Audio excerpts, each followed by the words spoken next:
Hello, I'm John Hatfield with QuadLock. I'm going to talk about the installation or application of the Zont system to the QuadLock walls so that you have a bracing system and its overall functioning parts. One of the functioning parts is the Zont bracket, which will be applied to the surface of the wall with screws. And we should pay attention to the fact that the screws come through the tie and affix the bracket. And there is a lower and upper hole on the bottom part to make sure that the screws will come through and actually get into the tie. You ask, what kind of screw should I be using? In page 23 of the installation manual, there is a screw fastener table.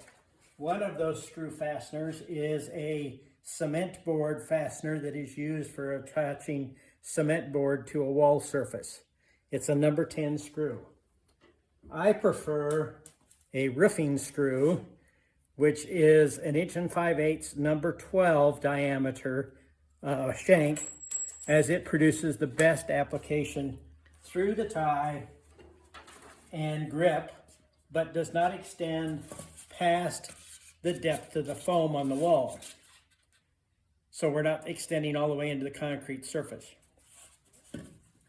The next part is the ZAT walkway bracket.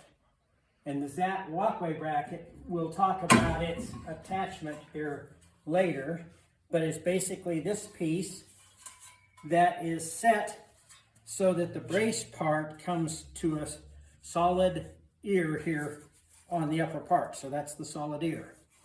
And that's the correct application point when you go to install that. The last part of the Zont system is the aligner, which is called the zuckle. And the manufacturer just loves Z terms.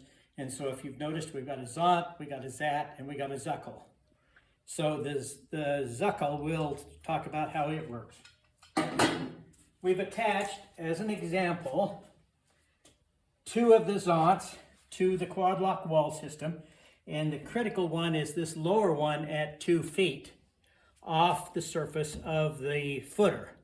And that is a critical location to prevent overturning of the bracing system. Another part to prevent overturning is the block at the bottom of the wall, so that it prevents this bottom edge of the vertical piece from rotating away from the wall or against the wall during the process. I've set this up so we got a 2-foot and a 5-foot placement for a Zont. This could go as high as 6 if we're doing a 10-foot or larger wall.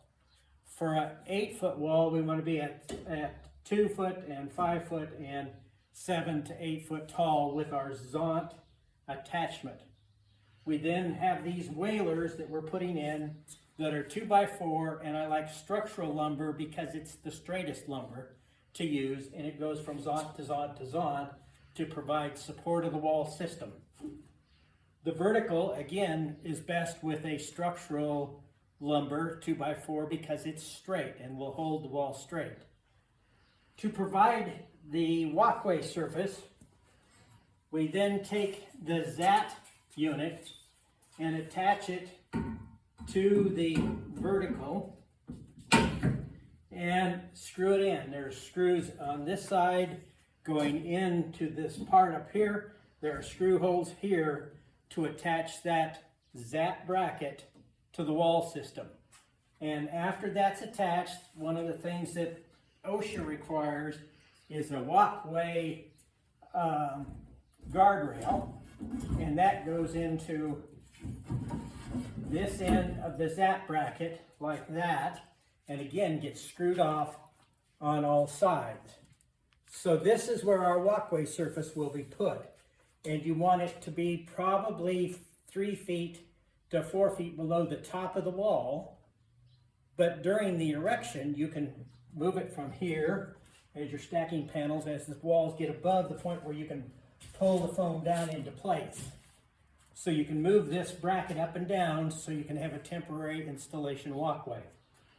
This would be the zap bracket in place with the guardrail piece in place. We then would install the alignment system, which involves a whaler or a adjustable brace that we want to have at about a 45-degree angle. If it's at a 60-degree angle, it will lift the wall. So we want to be out here at a 45-degree angle. We attach that to the side of the vertical piece with our alignment piece, our zuckle, down at the bottom, so that it can be used to adjust the in and out. And at that point, we use a concrete stake or other method to stop it from moving. It could be pins through these locations into a concrete floor if you don't mind the concrete floor damage. Overall, that's the breakdown of how the system gets installed. Screws are most important, so you want screws that will attach to the ties and create a sturdy application. Drywall screws are insufficient, and deck screws are insufficient for this application because they will break in the loading, shear loading down the surface. The overall system is provided for installation of the quad lock above the 5 or 6 foot level, and for walking around when you're doing the concrete placement on a platform that you screw to this level of the zap bracket. And that's it.